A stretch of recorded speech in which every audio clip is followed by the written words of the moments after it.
Hello all, my name is Miles from Complete Balance Health Center. Today, we're going to be talking about concussion education, and we're specifically going to focus on the pacing strategy. So the pacing strategy is a tool where we monitor activity and we also monitor rest. And today we're going to break this up into 4 chunks. So we're going to talk about common activity levels and a common starting point. We're going to talk about how to use the strategy effectively.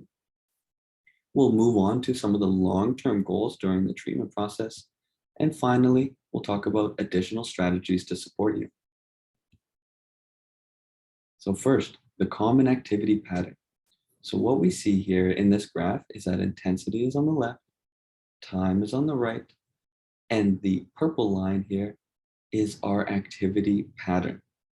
And what we see is high activity creating significant symptoms like dizziness or headache. And then it takes a prolonged rest period before you can do an activity again. This means that you're able to do less activity during the day. Now, this is a very common activity pattern. Now, how do we use a pacing strategy?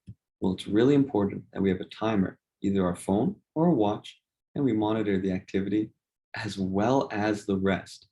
So now we see our activity level is timed. So once it gets to that mild to moderate range, we know we now need to take a break.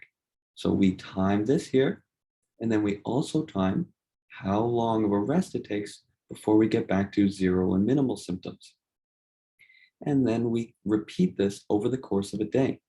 And we make sure that we're always staying within the mild to moderate symptoms, not getting all the way up to significant. Hopefully, this will allow us to accomplish slightly more activity over the course of the day. Now, our long-term goal for this is that we are creating progressions, which means we are slowly building up how much activity we can do while staying in that mild to moderate range.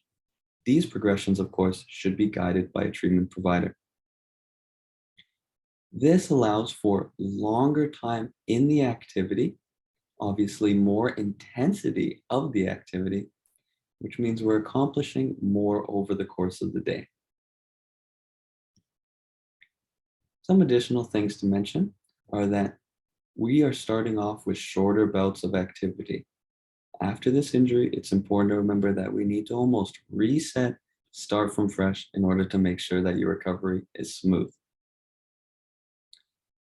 We should try and do different activities, such as reading and walking, but it's important that we track the activities, the time and duration, and what we're doing, of course, so that way we can make guided progressions. The last thing that's important to say is that if we do nothing, it won't help our recovery. But if we do too much, it also won't help our recovery, which is why this pacing strategy is essential to you. Thank you for listening, and I'll see everyone soon.